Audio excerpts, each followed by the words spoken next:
The harder the conflict, the greater the triumph. The fiercest serpent may be overcome by a swarm of ants. Lead me, follow me, or get out of my way. Age wrinkles the body, quitting wrinkles the soul. Battle buddies. Battle buddies. Hi, Jeannie. Hi.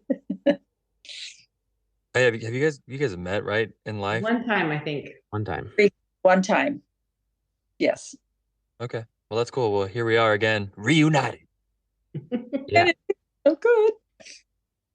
Okay. So this is our Mother's Day special episode of Battle Buddies. Are we recording? Yeah, we're recording. Nice. Yes, we are gathered with the people who pushed us through their birth canal. We didn't plan on an opening. We didn't conference on that. Mm. I was worried about today about I've been really talking to my mom about how many dick jokes I've been putting into my episodes, and I'm gonna have an episode with her. So what do I do about that? Yeah, maybe less dick jokes. I had a serious issue, and my mom had to talk me down off the cliff. But you're okay now? Yeah, fine. That's great. Yeah, so I'll say obviously we have much love for our fathers, cool dudes. Yeah. But I think that it's safe to say that Kevin and I grew up mama's boys. Yeah. Before we kick things off, would you like to share one of your favorite memories about your mom, since this is a Mother's Day special? Oh, goodness. Do I need to get the tissues?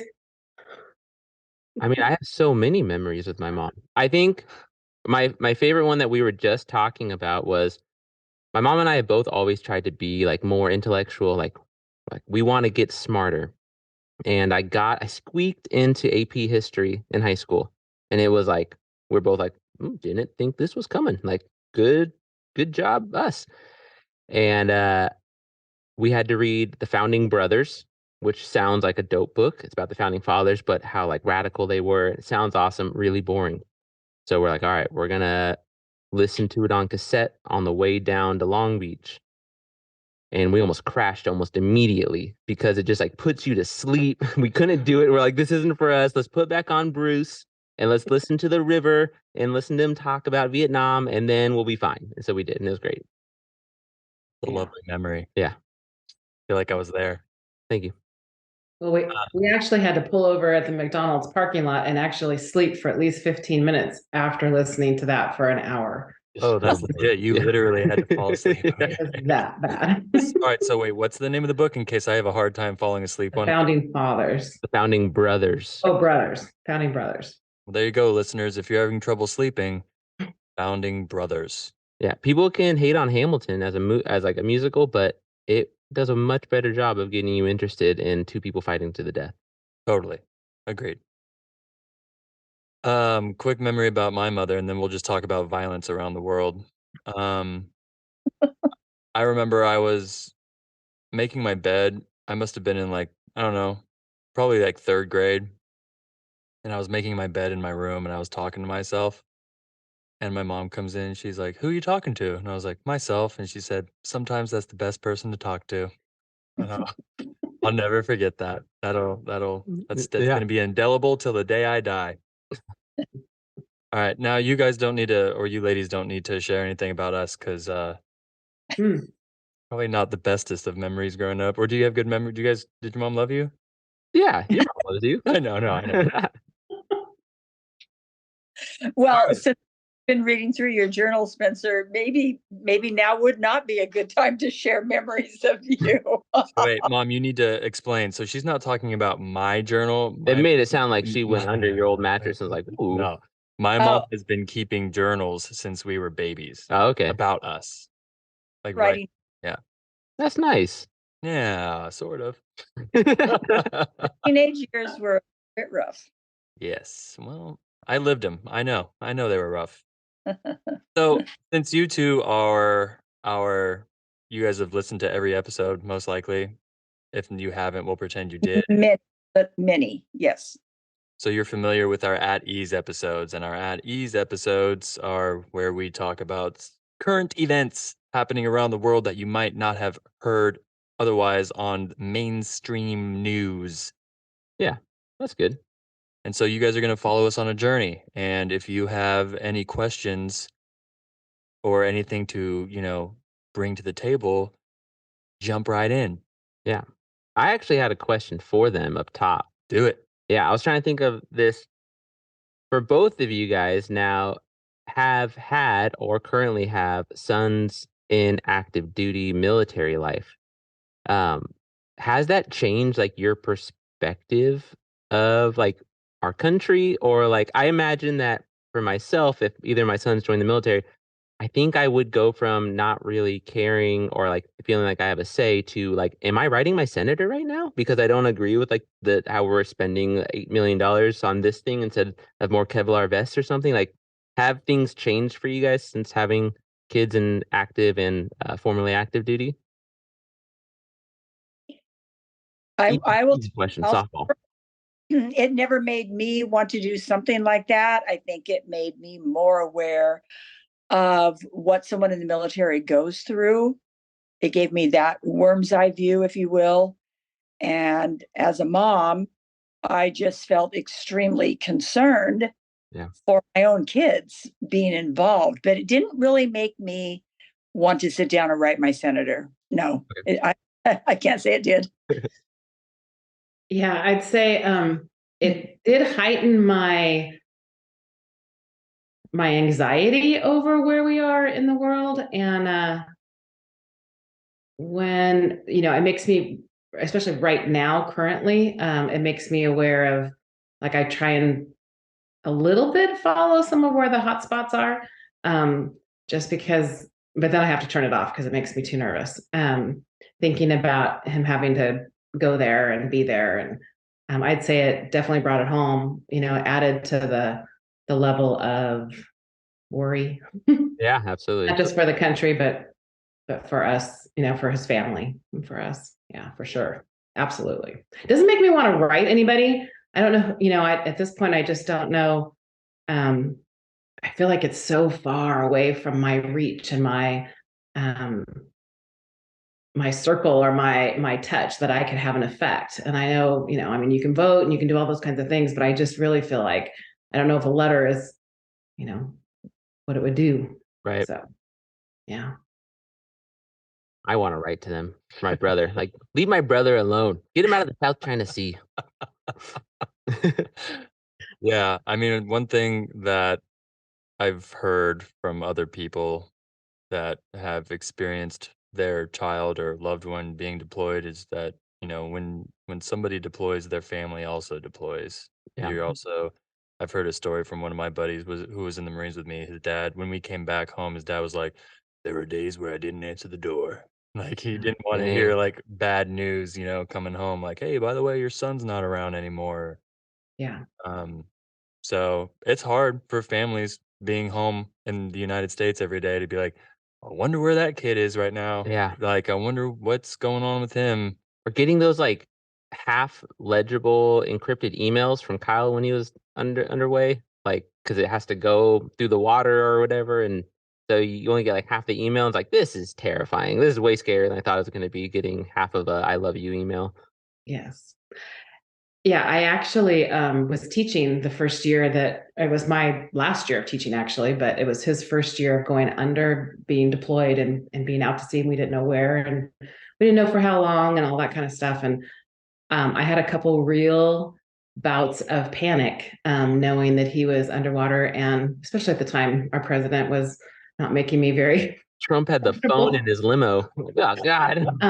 Yeah, I was super nervous. But what I found, and I don't know how many people use this, but here I was a teacher, but I was at Travis Unified, and they had an ombudsman person that was there that worked at the school, and they helped with students' families when they were deployed. Well, I went into her office and said, hey, I'm having a moment. And she came and talked to me and really talked me off the wall, off the ledge or whatever. She was amazing, and kind of got me through.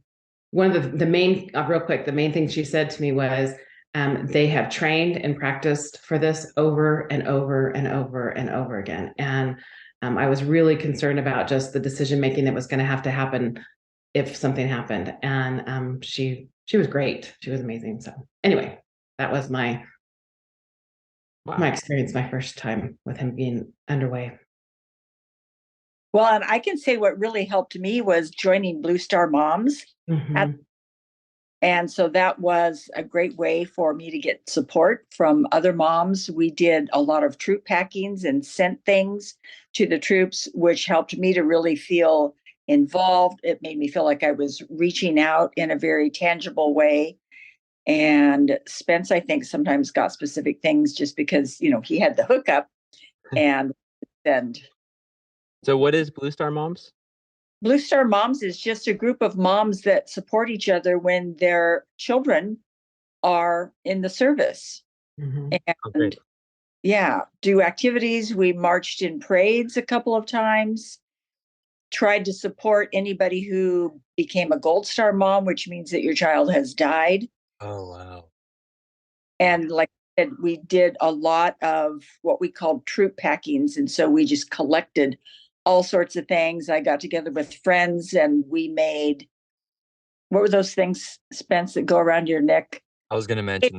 So yeah, my mom made neck gaiters. These really, so the Marine Corps gives you these thin ones and it doesn't really keep your neck warm. And my mom made these like really, really warm ones. And I got a picture within the last year or two from one of my buddies who's now a gunnery sergeant in the Marine Corps. And he sent me a message and said, I still use this thing, sent me a picture of it. And I was like, that's tight. That'll make my mom happy. So that does. That's so good to hear. Wow. Awesome. A gunnery sergeant, he was successful. Yeah. Yeah. Well, I have stories about him. But yeah, he's definitely going to retire in the Marine Corps. Wow. He's a lifer, as we call it. Yeah. Anyway, moms are cool. Thank you guys all for doing all that stuff. Yeah, thank you for being moms. Yeah, seriously. Moms rule. Well, okay, we're gonna start with light stuff. Yeah, please. I tried to. Kevin likes to really ease us in to like this isn't violence. at ease, That's true. Okay, let's try this out here.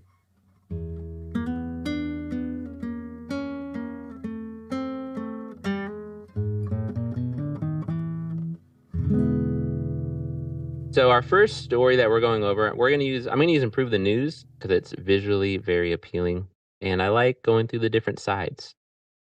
So this was a program that just ended for New York. I don't know if you guys were aware that New York's been trying to advocate and really lead the gun buyback programs that have been going on in America. They're like really contentious programs, so you need like a fairly liberal like local government and state government to make them work. But the idea is that they give no questions asked different guns. So like you could just show up with a gun and it's like the serial number is like etched off, or like it's called like a ghost gun, or it's a 3D printed gun. They do not care. And then whatever it is, they'll give you a dollar amount for it. I think this even talks about it. Yeah, so ghost guns give you like $500. Those are like untraceable guns. $75 for rifles, $25 for non-working replicas, and 3D printed guns. And they collected over 3,000 guns in New York State, which is pretty crazy. Wow. And they give them a gift card for it. So like no questions asked. They essentially just have a table and they just take the gun, they give them a gift card for it. And I really like what the Attorney General says.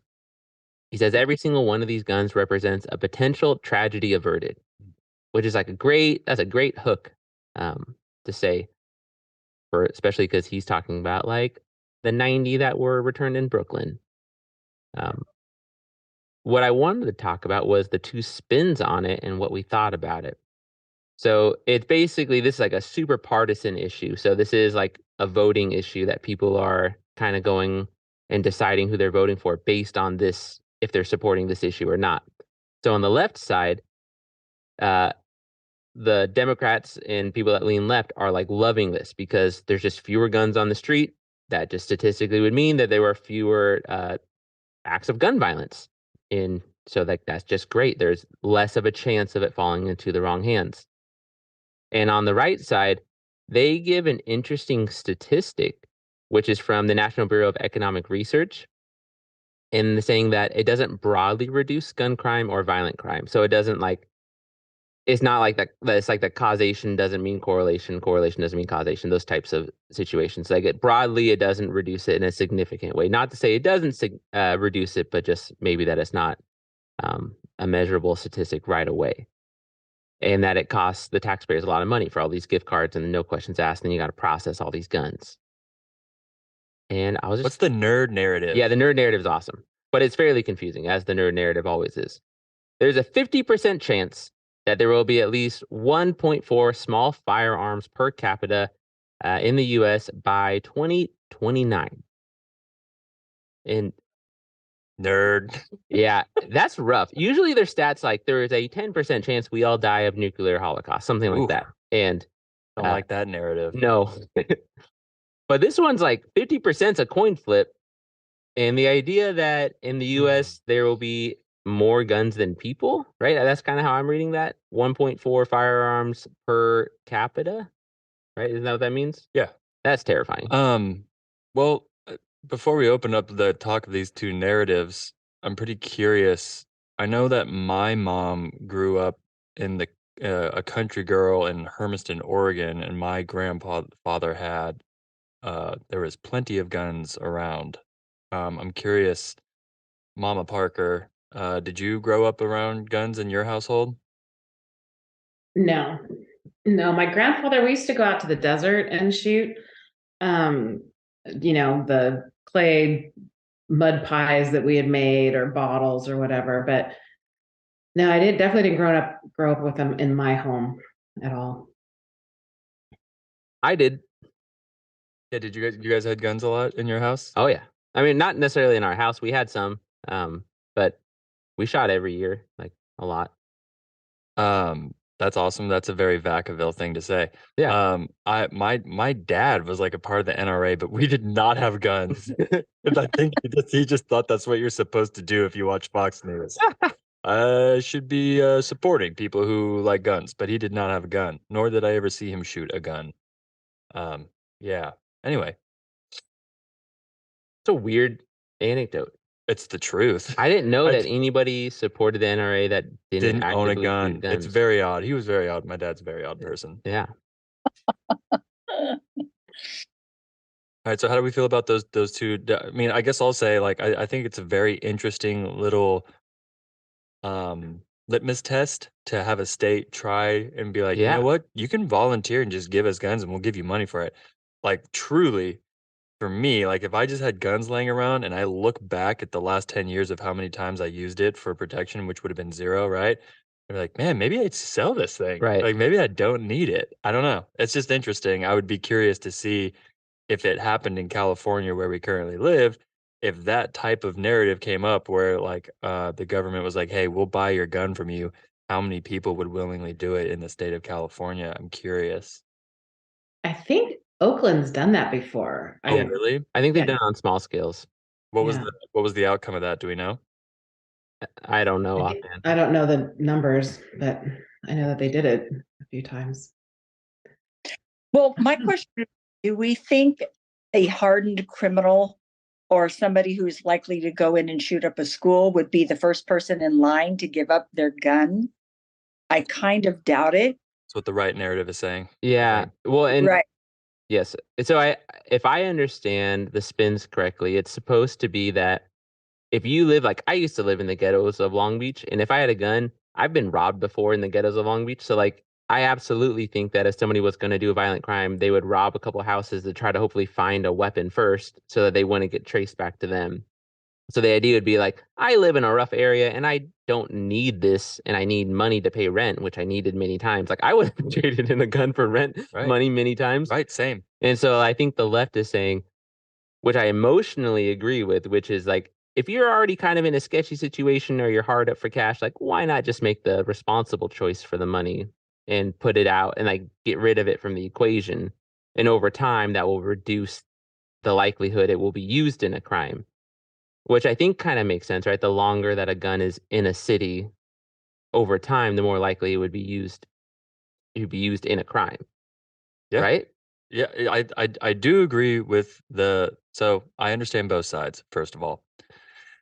And I do think that the biggest thing here with the left is like, hey, just statistically speaking, just based on like numbers alone, when there are less guns, there's less likely to be guns causing issues. Right. Like that makes sense to me, right? Less Absolutely. guns being okay.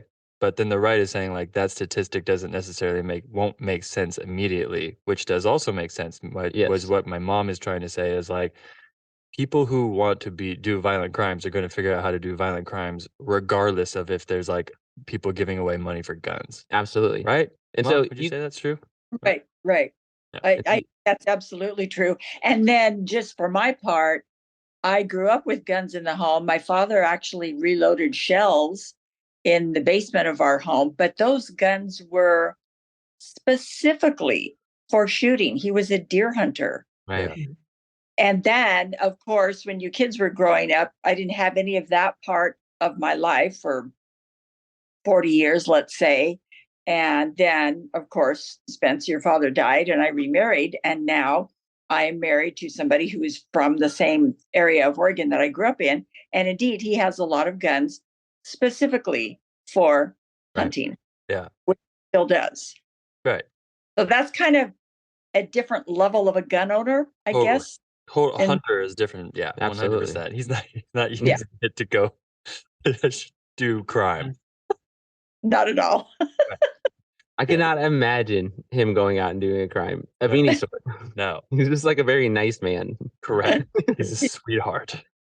Yeah, I guess the question comes in when it's my question is like, if it gets in the wrong hands, either a kid finds it, and how many kids get killed by guns in their own home. But I don't see even that parent, maybe the wife or the husband, one of them says, absolutely, I would never, turn in a gun. And also monetarily, aren't they worth more if I would sell it versus turn it into a government agency?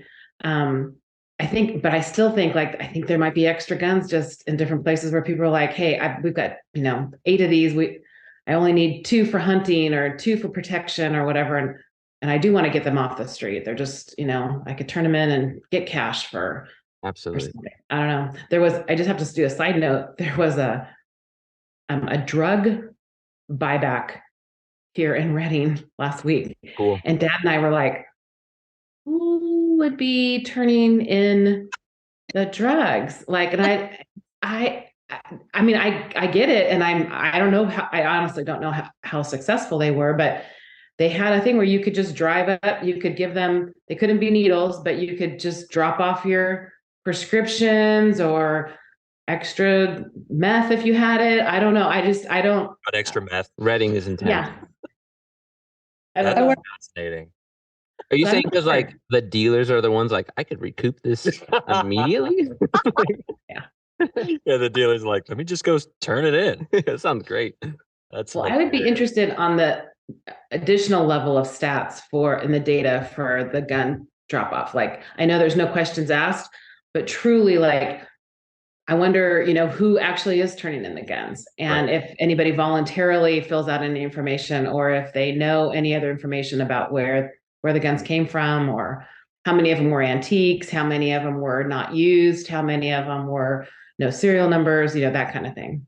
Yeah. Good point. That's a good point. I truly imagine that a lot of it was people probably just inherited them from whether it be like dads or grandpas. And they're like, I don't use this thing. I play video games all day. Yeah. Let's go get some money for this. 3,000 though, you said, right? 3,000, yeah, that's how many they got from that program. It's an interesting number. It's interesting because I've been on the nudge train lately for public policy. And so the nudge policy is I don't know, were you guys given vaccines at your schools when you were younger? That's a good Yes. point. Yeah. Yes. Mandatory. You guys were, well, it wasn't necessary. It was called an opt-out system. I read all about this through this medical economist. And the idea was that, which I think is the right idea, that if you have people opt out of things, they're nudged into opting in. And so you have to physically opt out. You have to go down to the school and say, I don't want to do this. That people usually don't do it. And that this kind of lets people opt out or it nudges them to make the responsible choice. And so it's not forcing them to, which is cool. Not saying everyone give up their guns, which the NRA and the right don't want. I don't necessarily want, because I've been camping in some sketchy places before. What would be better is if all these guns around me, if I had one too, because everyone's just shooting everywhere. Like it's crazy. Yeah, Like, especially in Oregon. totally. The Ochakos are a terrible mountain range. It is terrifying the whole time. Yeah, so what he's saying that in Spencer terms, the nudge thing is banking on people being lazy. Yeah, absolutely. Yeah. And so it's like, I'll just give you $500 right now if you just give me this crazy assault rifle that doesn't have a serial number. Like, okay. Yeah, sure. Here you go. Alrighty. That was fun. Yeah, Thank that's you good. for educating us about the state of New York. Do you ladies have any other questions or anything to add to us buying back guns? It's what they talk about all day. You guys talk about buying guns all day, right? Yeah. Jeannie and I were just having a conversation the other day. Exactly. Guns. Guns. Guns are fun.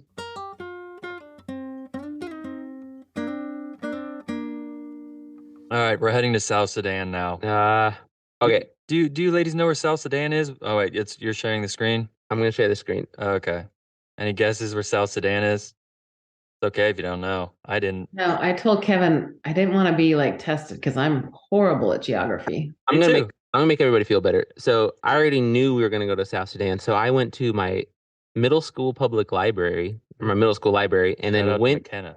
and then I went to the geography section in the political section, and then I grabbed a book on Sudan and took a bunch of pictures of it so that I could sound smart when we go over it today. I will caveat what he just said to make you both feel better as well. I didn't know where South Sudan was either until literally today when I wrote a bunch of words on this Word document to read back to you. So when we sound like we know what we're talking about, we don't. Although I did read last year Long Walk to Water. If you want to read a book on Sudan stuff, that's good. Long Walk to Water takes like half a day to read, and it's Oh, okay. lovely. Okay. All right, so we're traveling to South Sudan. So, South Sudan's civil war is the result of a weakly institutionalized state, political differences, and tribalism within the country across different ethnic lines, which sounds like pretty much any country that you could possibly think of. It almost sounds like the United States, if we're being honest. The tribalism stems from the two main tribes that make up South Sudan, which are the Nuer and the Dinka. Yep. The SPLA is the South Sudanese government. Now, this government represents the aforementioned Dinka tribe. And then you have the opposition, which calls themselves the SPLAIO, which literally just means the South Sudanese government in opposition. How do they tell the difference between each other? Oh, Is there a joke? Is this a joke? No, that's real. Oh, tell me. Face tattoos. They have like. Oh, truly? They do like the bump This tattoos. dude's over here acting like he doesn't know things. The opposition is just the defecting soldiers from the main army, which was representing the newer tribes. So, civil war broke out between these tribes purely because of accusations and misunderstandings. In December 2013, following President Salva Kiir's accusations that his former Vice President Makar was plotting a coup d'etat. I'm going to explain all of this in terms that we will understand really quick here in a bit. Now, it is important here to understand that President Kiir was a Dinka and Vice President Makar was a Nuer. Yeah. So soldiers from the Dinka align with the president and the Nuer align with the vice president. To put this in ways that we would understand, this would be like Trump being the president and Hillary Clinton being vice president. This would also be like Trump having his Proud Boys and Hillary having her Antifa fight each other over their political differences. Sort of. We talked about this a little bit during an At Ease. Okay.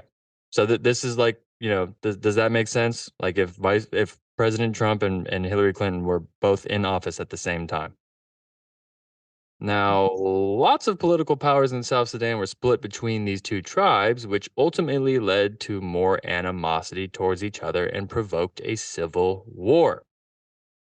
Peace agreements and ceasefires are on and off again for the last 10 years, killing an estimated 50,000 people, displacing 2.3 million civilians. 6 million are without food, and 70% of schools are either destroyed or shut down. Now, here's where the international concerns come up. The United States is mainly worried about trying to help out with humanitarian efforts. Women and children are being abused by the collateral damage of a civil war. But the way diplomacy works these days is by inflicting sanctions on South Sudan, by telling the government if they don't figure out a way to come up with solutions, the United States can no longer provide weapons to solicit an everlasting war. But what other countries are willing to sell weapons to South Sudan? Russia and China. Because capitalism, I guess. Here is one little headline that I read. It says hundreds of thousands of refugees are fleeing Sudan to go into South Sudan. I wrote that headline down because I thought that Kevin was going to talk about Sudan, and I was wrong.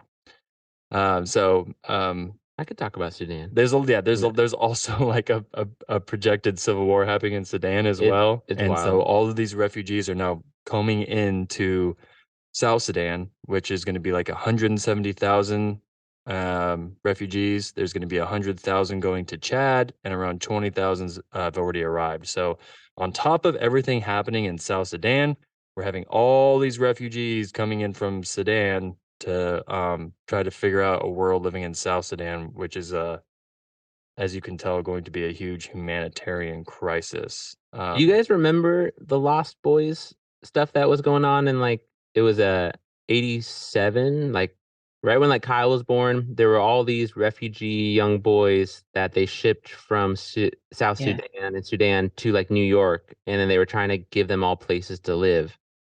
Yes. I don't remember that.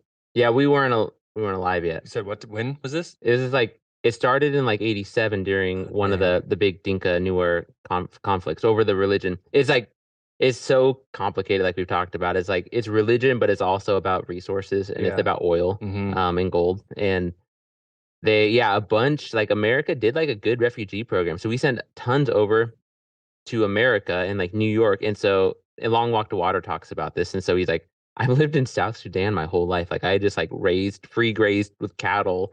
And like I would kill a chicken every once in a while and eat that with my brothers. And then he's in New York and he's like, it is awfully cold. And what is this white stuff falling from the sky? And like, and he has to learn to like live like that, which is pretty crazy. I mean, I guess kind of one of the main things that, well, I'll tell you this, right? So when I was pulling up this information to spew this back at you, which hopefully you were able to kind of get some of that. I know it's super confusing. It was legitimately hard to find information on this. Yeah. Like I follow the Council for Foreign Relations, and they have this global tracker, and they didn't even have any updates on Sudan.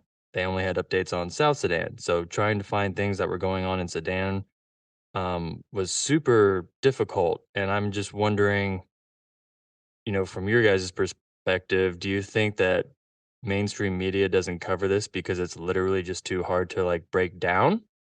Like, is it just not a palatable thing for people to be eating breakfast and be like, oh, cool, all the schools are shut down in Sudan? Like, you know what I mean? Like, where does your mind go when you hear these things? Because where my mind goes is like, why am I not hearing about this? Like, what's going on in the United States where we're more concerned about the Kardashians than what's going on in South Sudan? That's exactly what I was going to say. Is that what they think of us as Americans? That's the kind of thing we want to consume on the news, because that's what we're getting. We're more worried about Harry and Meghan and things like that don't even matter to our daily lives. This is tragic. Are those Kardashians? That's sorry, that's the prince and Meghan Markle. They're living in Santa Barbara, Kevin. They're Californians now. So I don't know. It's just interesting. I know that there is Secretary Blinken has been mentioning it recently. We got his name down now. We do. Blinken. And it's, I don't know. It's just, I just want the listeners and everyone here to just like kind of just chew on that for a while. Yeah. That like every time you hear about complaints of what we're talking about here in the United States, just be like, oh yeah, there's a civil war in Sudan right now. Yeah. And South Sudan. So Where did you pull this article or information from? Like what? So that's a really good question. Yeah. So I legitimately had to use a bunch of different mediums to figure out how to tell the story. So the beginning, when I'm explaining the difference between the Nuer and the Dinka, I literally had on an embedded journalist from Vice News, and I turned on closed captioning on a YouTube video, and I was watching her talk about it. And then I pulled up stuff from the Council on Foreign Relations website, and then I had to kind of mix a lot of different websites to kind of get a narrative here, because obviously, like, trying to pull this all together in a couple hours is difficult, especially when it's not, I haven't been studying it for weeks on end. You know, what we do here is me and Kevin just pull up some literature, and then we kind of discuss it and see what's going on. Yeah. But that's kind of one of the complicated things about talking about current events, is we don't have the past tense to be able to look at it like, oh, we're talking about the Revolutionary War. There are, mounds and mounds of books about this thing that happened. Like, this is happening currently. So we don't have tons of data Or like Caesar. I'm reading thousands of years of Right. historical data. So it's just interesting. I don't know. I was more curious why you picked here to research or to look at. Like, did the headline come across somewhere? Did you see it? Did you just decide to go look there? Because I feel like there's so many places in the world, if you went and looked, you would then see some sort of, you can see unrest and you can see the different problems that they're having, and you could go into it. I didn't know if this came to you or if you went to it. Good question. So me and Kevin had been talking about Sudan here and there, and just because of the way the algorithm works with all the stuff that we've been searching for the last year with Battle Buddies. It's a wacky algorithm. It is a wacky algorithm.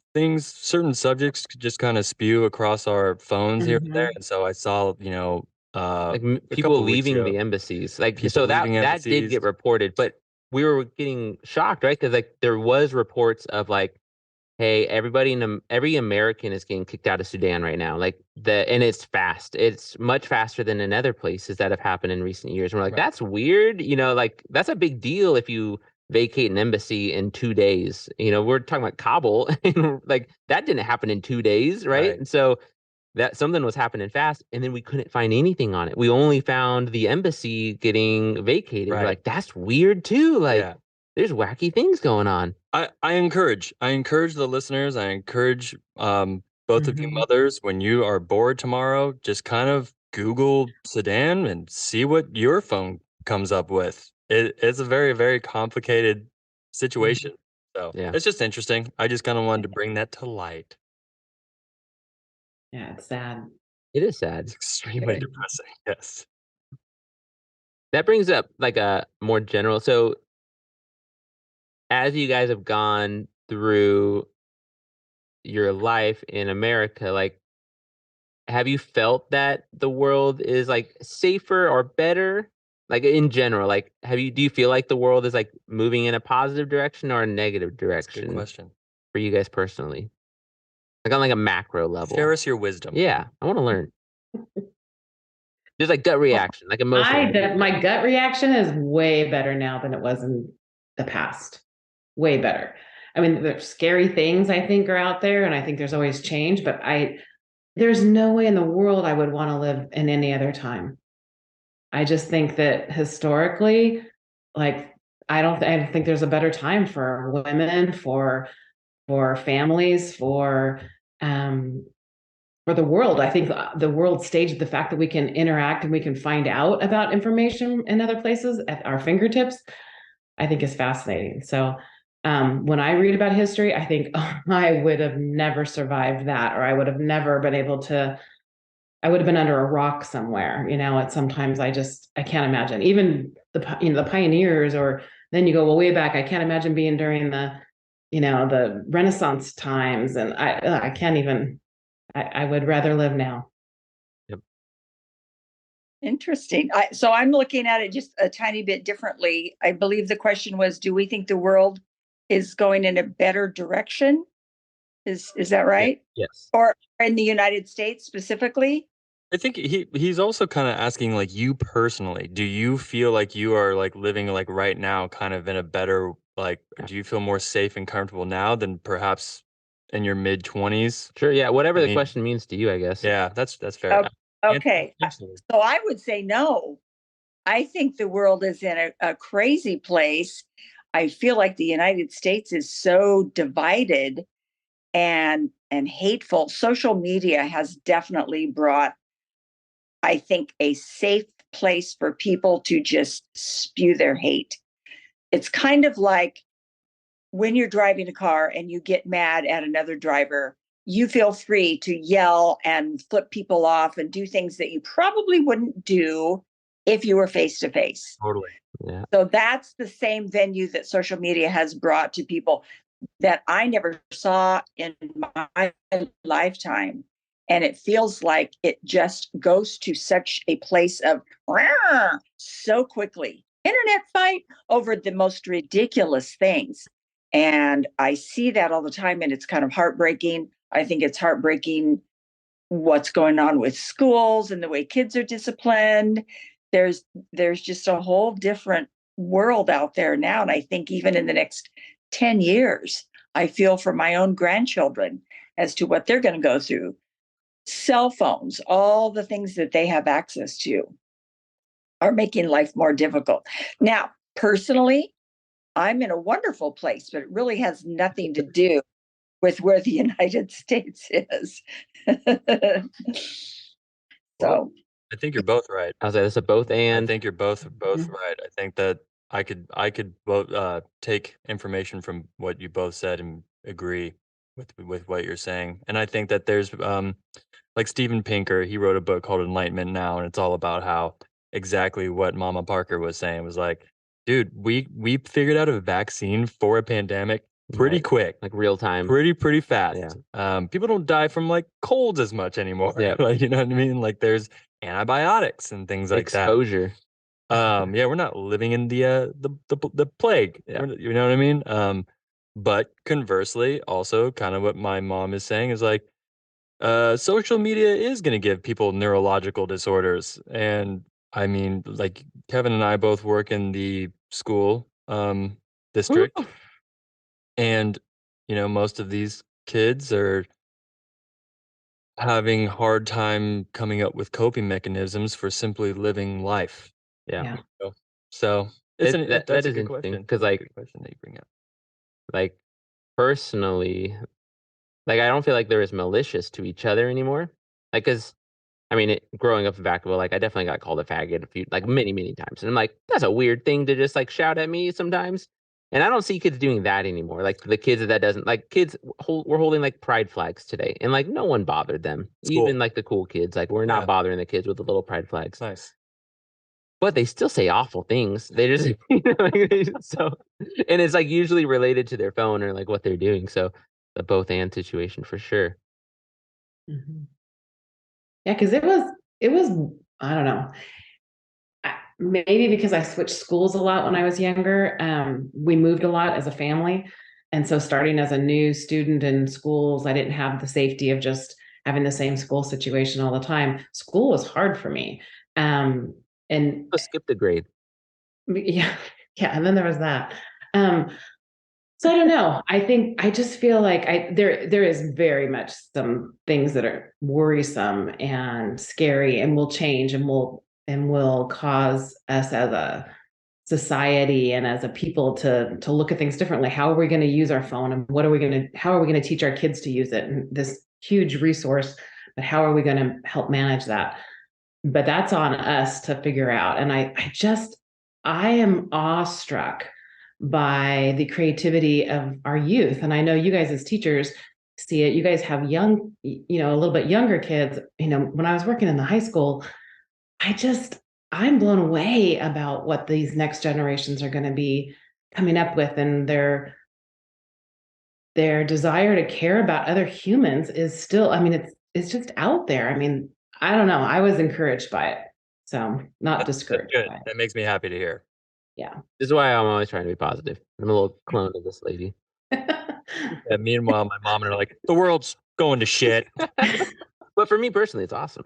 Yeah, but I'm great though. I would also appreciate if both of you guys figured out how to teach our kids about phones, so then we could do that, because it's Yeah. stressful. Spencer and I talking about it, like, ooh, like, well, Yeah. we could pass. Well, I don't want to pass the buck on a lot of parenting things, but like digital literacy stuff, like Right. I would love to pass the buck on that. Correct. Yeah, that I one's know. And Uh, how old are your oldest grandchildren, though? my Is old, Kevin my you? oldest is 3 now.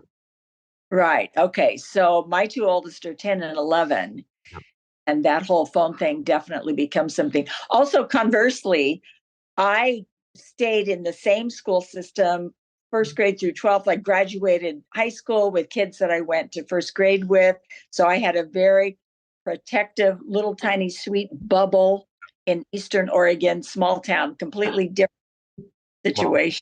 Mom, when was your first rated R movie? Ooh, good question. Ooh, that's a great question. You were older, obviously, right? I think you said Oh, something like 18 or 19, right? at least, Yeah, for sure. I didn't go to movies. yeah. You weren't prior allowed to- to, No. so everyone made babies. I can't even remember mine. I know I think it was at the Carlsbad movie theaters, but I don't even remember. Oh, it was Friday the 13th. Carlsbad, like That's such an epic first rated R movie. You never told me that. Carlsbad is Yeah. now? And I had to, I think I was 16 and I had to fudge to be 17 to be able to go see it. You go with Dad? Yeah. I went with dad. Classic. Carlsbad is my old stomping Okay. grounds. I love Carlsbad. Yeah. We called it Carl's Good. Nice. Uh, Marines. Marines are funny.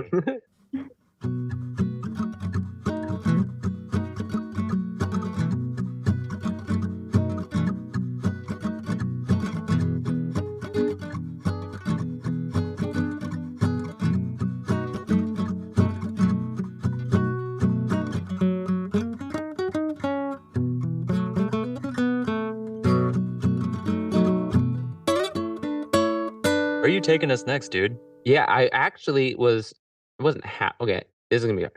I'm happy the story appeared today. I'm not happy about the story. Okay. Just gonna like whoop, throw that out there, keep it all safe. Because we were just talking with Hannah, who is also a mom, and we were talking about like healthcare and like maternity stuff.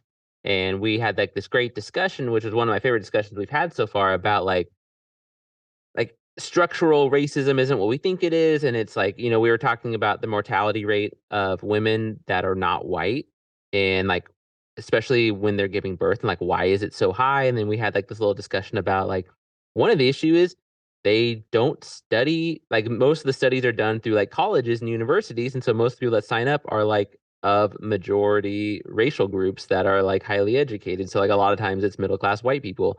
And so like that might be an issue. And there's not like a clear answer, but I just read this story, which I thought was very related to this, which is that like some European organizations, they're calling for research into that specific problem, which is fascinating.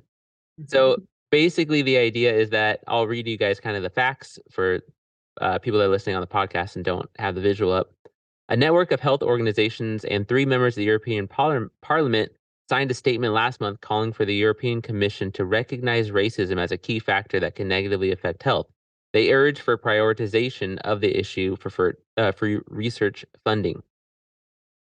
And basically, what they're talking about is that there needs to be more research into other parts of like how our data is acclimated for like, what's the proper protocol for when somebody is not doing well while giving birth. Like that's what we were talking about, right? Somebody's not doing well when they're giving birth. Like what's the move that you do next statistically? Like what do you tell the doctor to do? And they're saying there needs to be more research into like based on the race and age and previous health conditions, what should you do? Um, and what I found interesting was when you get into the spins of both of them was how different the spins are. So the left spin is clearly in favor of this program. They're like, this is good. This is what we're calling for. We need this kind of thing to happen. And then the right spin is really interesting too, in that I hadn't thought about it this way, and so like I wanted to check my own bias on it. And so they're saying this is a class problem, not a race problem. And like that's where they're having an issue with the funding being specifically for this like race specific issue. And they're saying this is clearly a class problem. Nothing is going to change. You're going to waste money on a trend, and the trend is woke culture, which is kind of like that's been the tagline lately. But I find that really interesting. Like, should we be spending, like, do we see this as a problem or not as people? Let's just talk about race. I wanna hear you guys talk about it. Yeah. I think I'll go first. I'll go first. I'll make this. Oh, I don't mind getting in trouble. Just kidding. No one's getting in trouble. But I definitely, through my research, I've always found that there is like this racial component to it. Um, or at least I've not seen data to rule out race as a contributing factor. Again, like we were just talking about, with both of you guys making like really salient points about is the world better or not than when you were a kid? Like it's a both and situation. So I don't see like why the right narrative is mutually exclusive. Like why is this? I have never seen data that's like this is only a class problem and not a race problem. Like why can't it be both, and why can't funding the race problem also support the class problem? Yeah, but I think it seems to be a little bit of like some wordsmithing here on the right narrative, saying that this is a class problem, not a race problem. Sure, that's easy to say for people who are in the upper class and find themselves kind of stuck with a bunch of people that look like them, right? Yeah. Like, isn't it obvious though that like certain lower classes also have more of a certain type of race in them? Whoa. Am I, Yes, am I, absolutely. that's not a hot No, take, is it? no. So it's just weird that like I think the right narrative. I th- I mean, this is me. Just tell me if I'm wrong. Tell me if I'm wrong. It seems here like the right narrative is like we're tired of bringing race into it. Let's just call it class because that's safer and easier to talk about. It's not as like hurtful to be like this is a race issue. When on the left, it's saying here that European countries know they have a racism problem in their healthcare systems, but structural discrimination has yet to end due to little public debate on the issue. And it seems like the right narrative is saying, we don't really want to debate the issue. We're tired. This Yeah. is exhausting us. Let's call it a class issue. What say ye, ladies? I say they have problems, period. Yeah. It's just, yeah, I think looking at it, and you can split it all the way down into race and class, Sure. and then keep going and keep going and keep going and keep going and get all the way down to a very, very narrow group. But I think the race part of it goes all the way through. Right. Class, it happens. I think it happens all the time. And when there's race involved with it, I think it's compounding. But I think if you take class out of it, it still happens with race all the way up. Yeah, So true that. I agree 100%. I feel like when you look at statistics from decades ago, Dr. Martin Luther King's era, I'm always saying I feel like he would be so disappointed today in how little progress we have made. Yeah. That's how it seems like we have just not made a lot of progress in general, which is beyond sad to me. It is. I think in some ways, I totally agree. I think he would be very sad about a lot of things. But I think he would be happy that at least the discussions can happen now. And I think he would be incredibly encouraged that our young people, I'm going to go back there, but that our young people kind of are starting to not see race in the same way. They're not so angry about it, some of them, as they used to be. It used to be that they couldn't even discuss it. They couldn't even talk about it. We And couldn't so I talk about think, it in class.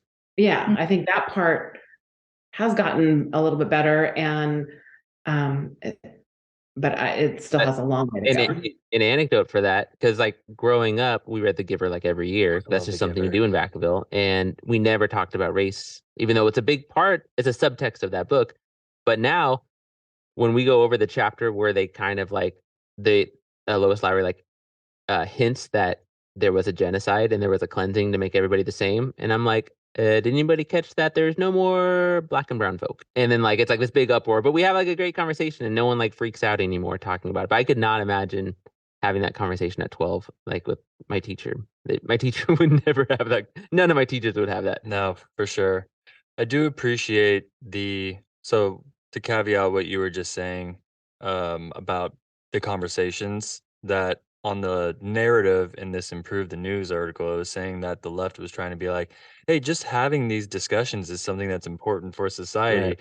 which is interesting because the left constantly gets hit for cancel culture type stuff, like practicing cancel culture. Whereas the right is saying like, "Hey, let's not call it a race thing, let's call it a class thing," where it seems like that is, and I'm not trying to make this a left versus right thing, but it seems like that is like a more, intolerant type It's take. it's hard because the gun article, I think both sides had legitimate points that I feel like are voting points because they're tax points, right? Like the Yeah, left is saying we want to tax more for this issue, the right saying we don't want to tax more because we don't have the results from the tax. And I think that that's a fair thing to like bring up as a partisan issue. And both sides made a compelling argument about like, you have to make a decision long term or short term. This one has just I think just a weak argument from the Republicans, unfortunately. Like I just don't see that. Or I know they're not Republicans because it's not America, but I see the same argument used in our country. It's not their strongest. it's wordsmithing, like I Yeah. said. It's it's Mm. it's lazy. It's lazy. It'd be better if they said, so let's fund this class-based research, which they're not, because that Right, would be the better solution. right. Or it's a waste of tax dollars and it's not showing results. Those would be two better arguments. Yeah. We're gonna go right for Republicans now. We'll see you guys later. Well, this is interesting to see both the differences between my mom and Mama Parker Yeah, because you guys have great points. but we're also seeing the difference between what I have brought to share to the classroom and what Kevin has brought and, Yeah. like, it's very obvious that Kevin's like, "I am gonna take it pretty easy. I don't wanna bring too much violence into the world." And, my next subject is not fun. Is it a meanwhile in Afghanistan? So before we go to Afghanistan, I kinda wanted to Every time. it is every time. I kinda wanted to ask, like, do we remember Vietnam? Do we remember That's that? a good question. Yep. Yes. Yes. Okay. Um We don't. I mean, unless you feel comfortable, I feel like you guys don't give a shit. But like, do you remember like what grade you were in and all that stuff? High school for me. High Okay. school. Okay. I was elementary. Okay. Um, having lived through that and now having lived through a 20-year war, does your perspective Was on Afghanistan 20 years? The yeah, war in Iraq and everything? yeah, Oh my God. Gee. it was that means it was most of our life, by the way. It was from sixth grade. So I That's was in the true. 6th grade, yeah, Yeah. when 9/11 happened, and then I ended up going to that war and subsequently seeing the My entire thing mom play out. just shared a story that I didn't know about that I was devastated by 9/11. Of course, dude. He was Yeah. under his bed for weeks. Really? Under his bed. And it was because he was so sad that the kids weren't going to have their parents to go home to. He I couldn't remember writing, understand. I went to sixth grade camp that before the end of the year, and I got that letter like 5 years later or whatever. And I wrote like, I really hope the war's not still going on. Like, I'm Yeah. really nervous that if that's so. My friend Alan is a I love Alan. longtime listener of the show, and he always texts me and says, "I love how much Kevin cares about all of it. He just cares so much." Like that story that you just said sounds like Kevin so much. Like, I just don't want war anymore, guys. It's just so sad. And it is. And so I was gonna ask you ladies, like, having gone through and experiencing what the country went through with Vietnam, like my mom just told me about what was it, the college campus where people died from protesting during Vietnam. You and Steve were telling me about it. Are we talking Kent State? Yeah, that Or Kent State. Oh, You were saying that the students straight up died during a protest for Vietnam, right? yes. So, like, obviously there was a little bit of a different vibe during the Operation Enduring Freedom in the Afghanistan war, I don't think people protested that much. To be honest, to be fair, more than Iraq, it seems like the United States supported the troops. There was like support in regard to, I mean, they didn't necessarily support the Afghanistan war, but they were like, oh, there was no draft. These Well, the draft young was a men. big thing for our family because I don't know if all of my uncles would have gone. I feel like all of my uncles went essentially, and I don't know if they all would have signed up. If there was a draft towards what we went through with 9/11, I wouldn't have wanted to go. No, I would have wanted to volunteer. it was one of the worst. It was the worst morning of my like senior year was filling out that stupid card and putting it in the mail because I was like, now I've agreed to it. Yeah. Like it's Yeah, terrible. well, that's the part of being a citizen, man. Yep. So I was just wondering what your perspective, like after watching our huge mistake of Vietnam and then the Pentagon Papers come out and the government's like, oh, we knew it was a bad idea and we still went through it. And then we invaded Iraq and all of that stuff. Did that affect you having the 2020 vision of Vietnam in the rearview mirror, watching Afghanistan go by? That Well, question makes sense. Yeah. Am I asking that properly? It's an intense question. yes. And as we float through life, just now when you said this has been going on for 20 years, I'm shocked because of course we all go about our daily lives and don't think about it. It doesn't affect me personally in my life in Vacaville, California every day. It does. Yeah. But I'm astounded that it's gone on that long, especially after we saw what a waste Vietnam was. So then what do? Do we look to our leaders, our presidents? Well, how many have we gone through during this time? There's no one to be blamed, I don't think. And yet, why can we not stop it? If you were over there, Spencer, now, yes, I would have a way bigger thought about it. I'm just so appreciative that you're not. You spent your 7 months and you're out. Carrying on with your life, just like normal. Mm-hmm. I don't know if that makes any sense. It's very easy to just plod through life and not have it affect you personally on a daily basis. I think that's Halliburton's feature. That's what. What are you saying? I think that's what they want, right? Like that's how they. But it doesn't affect you, so they're out of sight, out of mind. Yeah. Yeah. Was the lie better too? Like weapons of mass. I remember the weapons of mass destruction conference was held, and like I don't remember a lot of political things when I was younger, but I remember them like sitting by that microphone on the little table and like, we think there's weapons of mass destruction. That was a big. I was like, well, then we gotta go get them then if they think that. Yeah, yellow cake. Bro. Yeah, I remember that. Yeah, I think just comes to mind like the visuals that we had in the beginning of the war, where it was like people were putting flags out for how many soldiers had been killed, and I was affected by it constantly. Like I felt like that was, but now I don't go and look at the statistics and find out how many and why is it still going on, and I don't go read the pros and cons and why we're still there and who's behind it, and I don't. But Vietnam very much was. I was young, but my uncles were in it. And I had a family member that was killed in Vietnam. And so, and what that did to our family, just to have that, that dynamic of why and the protest that was against it. And when they came home, my mom and I were just actually having this conversation driving home from Vacaville the other day. And she was saying, it was such a crazy time when all of my uncles came home from Vietnam and that they weren't welcomed and there wasn't the parades and it wasn't, and even still to this day, people talk about it with such disdain. My mom and I were actually listening to a podcast and had Jane Fonda on it, and it was Wiser Than Me. Julia something Dreyfus. I can't think of her name. I forget it. Louis Dreyfus. Yeah. And it was a great podcast. And Jane Fonda was talking about, my mom was listening to it and she said, it's hard for some people to even go there with can they even stand Jane Fonda at this point in their life? Would they even listen to anything she said because of how much it was affected, by what she did during the Vietnam Wars? And yet she wasn't against the soldiers; she was against the war. But it's one of her major regrets. I mean, she listed a whole lot of regrets in her life, and it's an absolute one of them.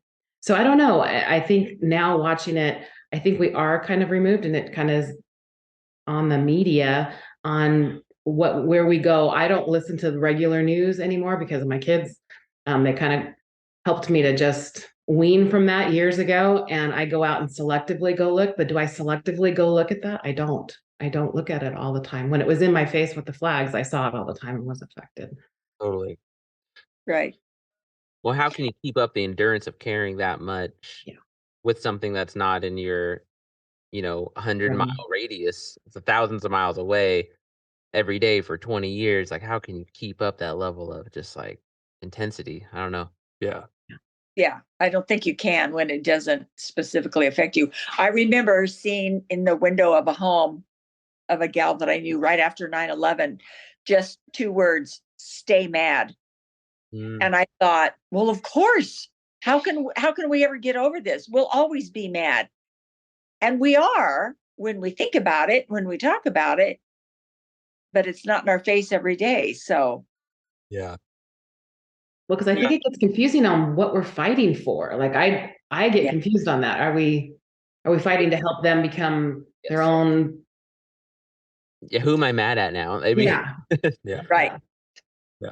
So just so we're clear before we move on, we have officially pulled out. We're not there anymore. Anything that we do in Afghanistan is like special forces or very accurate drone strikes. super accurate. And so I have a segment on here called Meanwhile in Afghanistan because it's just interesting to see how that country is being affected with the United States no longer there.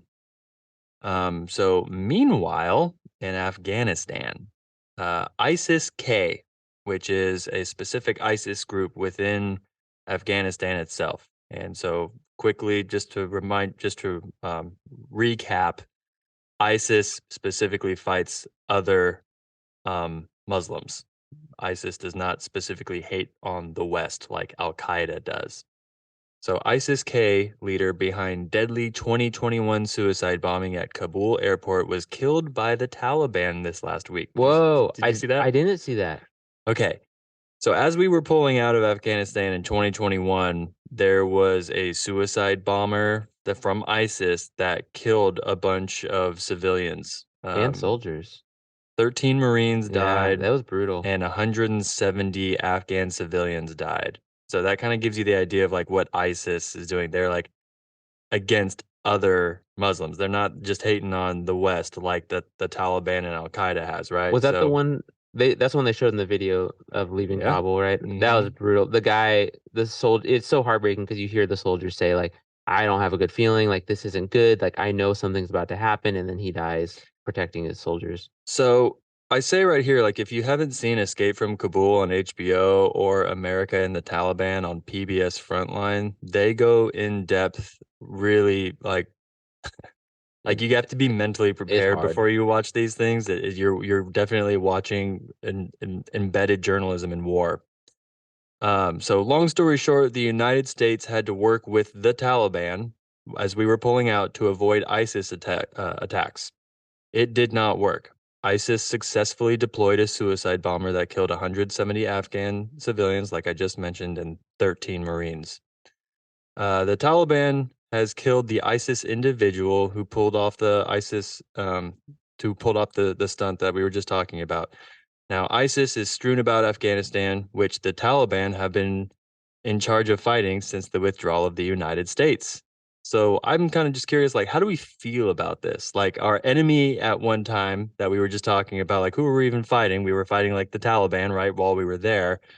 The enemy has now sort of like avenged these Marines' death, Right. and these civilians dying. Is this justice in our eyes? Does it feel good now, knowing how confusing it is to be on this show and hear these types of sentences? Well, and Mom, I think about some of our family members. Can you imagine even trying to have this conversation, who are very passionate about what's going on in the Middle East, but I could not imagine them at all having a conversation about ISIS fighting the Taliban. Like So it's incomprehensible the to me. Taliban has killed an ISIS leader, and the United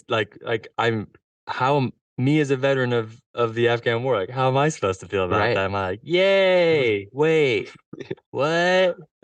It's just interesting that now that we have pulled out, and Kevin likes to say they have mortgages now. They have mortgages. Now that we pulled out, the Taliban is running the country.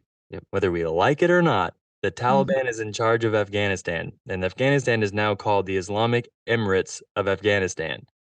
And the Taliban is addicted to Twitter like we are. They have to show up to work or they don't get paid like we do. And they have United Nations representatives. Like They have it all.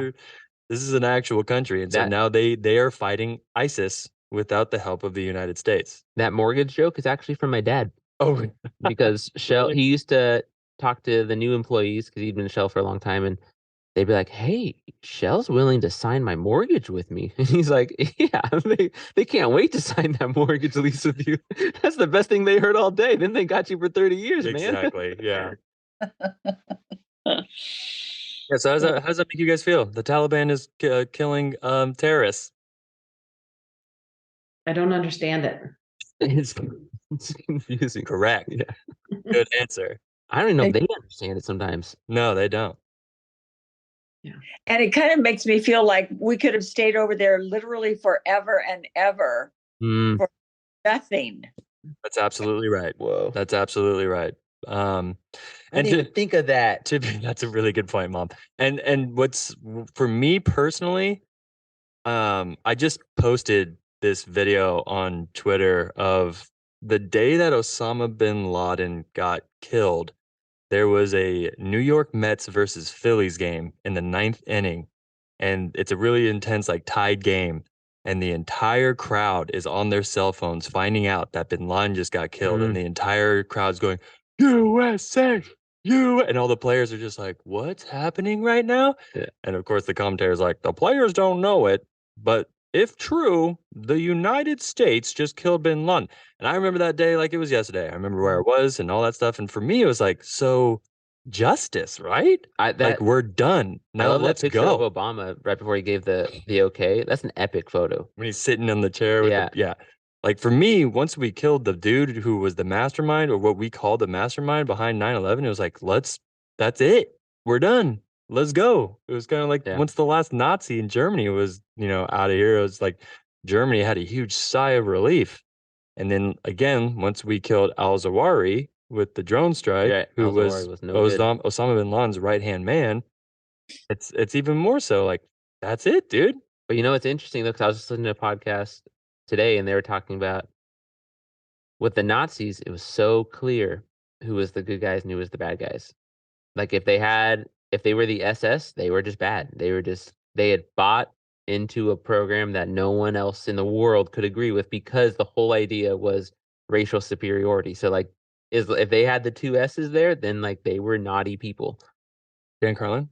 No, it's last podcast. But I was like, that's a really good point. And it made the 50s a lot different than it is post-war for us now, where it's like, because I don't hate the radicalized young guys. Like, I read how they get radicalized all the time, and I'm like, they get fed stuff. It's not like a racial superiority thing, which is totally different to me. People want to be accepted. Yeah. People want to be a part of something. They want to be a participant in the goings on of things around. And they want to be justified in the struggles they're going through.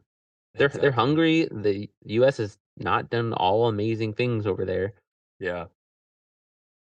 Well, do you have any? Is that all the updates we have from the world?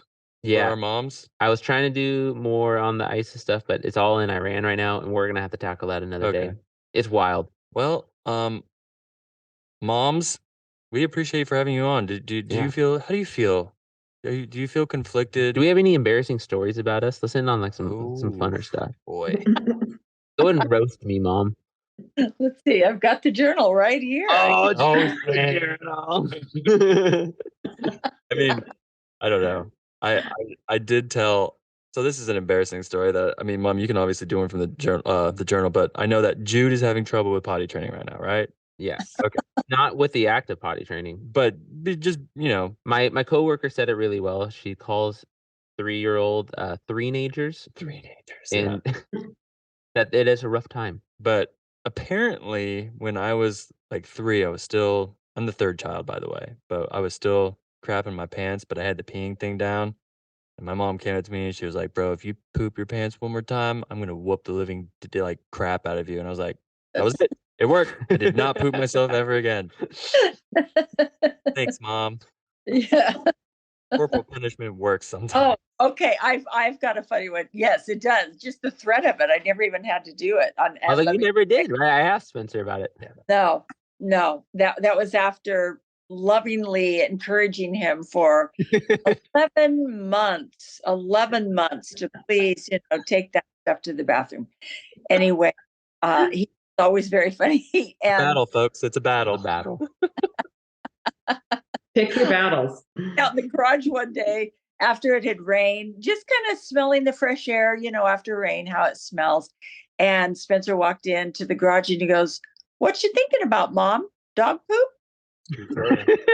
It's a true story. I remember. Make no sense. Weird child. Yes. All right, that's enough about Spencer. Let's hear about Kevin. Well, I was just talking to Kevin about this the other day, but when kids are so, I don't know, they're trying to figure it all out. And Kevin, as a young man, as a little 3 to 4-year-old, was really trying to figure it out. He had a lot of frustrations, and Kevin used to sometimes he just gets so mad or he'd be so upset, and I couldn't tell what I would say. "Kevin, what are you feeling? What do you need? What's the problem?" And one day he finally was able to articulate it to me, and he said, "It feels like mashed potatoes." And he hated mashed potatoes as a little kid, just hated it. And so, kids have to, they find a word, and he finally found one, and we instantly connected. I'm like, I get it. I totally get what you're feeling right now. Wait, To start using that. you gotta like mashed potatoes. you gotta tell you were telling me also the other night the baptism one. That one had me rolling. Oh my gosh.